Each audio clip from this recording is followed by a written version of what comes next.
さあ、始まりました。古民家 DIY の時間です。前回の動画で、後ろにね、ちょっと赤い部分が見えてますけど、抱き足場で足場を組んでいきましたので、その足場を使って、今回の動画では、お掃除をしていきたいと思います。針の部分は、土壁とか、ホコリとかものすごい積もってるので、こんな感じですね。ずっしり積もってるので、こういうブラシで、まずは落として、ホコリを。あとはひたすら雑巾で水拭きをやっていこうと思います。で、抜きの部分は土壁の中にいたものなので、表面をこのサンダーでこすって1枚めくるような感じで、見せる抜きの茶色と針の黒がコントラストに見えるような感じで大掃除をやっていきたいと思います。まずはこの BS ペイントハンター、塗装剥がしですね。これこの中目、これ中目っていうのかな、中目、中目、これでひたすら磨いていきます。それではやっていきます。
これでね、ちょっと磨いたんですけど、やっぱね、これだとね、すぐこういう風にちびてしまうんですよね。次はね、このワイヤーたわしね、これを試したいと思います。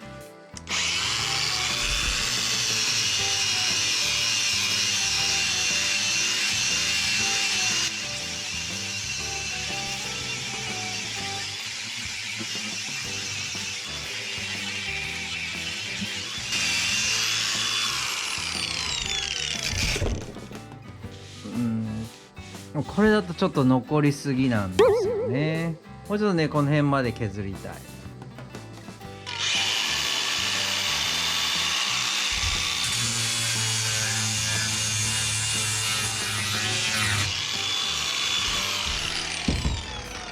これだね。木工サンダー。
いや、すごいなこれ。埃が歴史を感じますね。すげえすげえ。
よいしょ。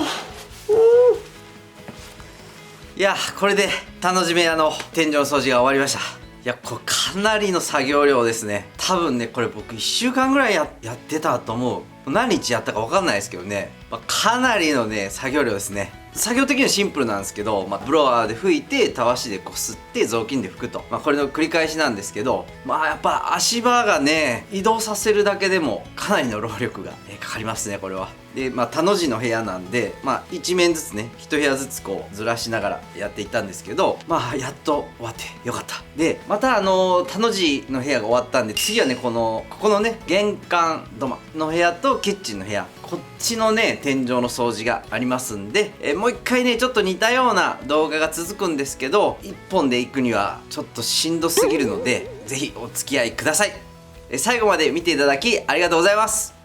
だいぶね容量分かったんで、もうちょっとテンポよくね皆さんとシェアできたらと思いますので、ぜひぜひ動画楽しみにしていてください。それでは。いや、今回はねちょっと途中で心折れそうになりましたけど、やっぱこうやって終わってみて綺麗になってるのを見ると、またふつふつとねやる気が湧いてきますね。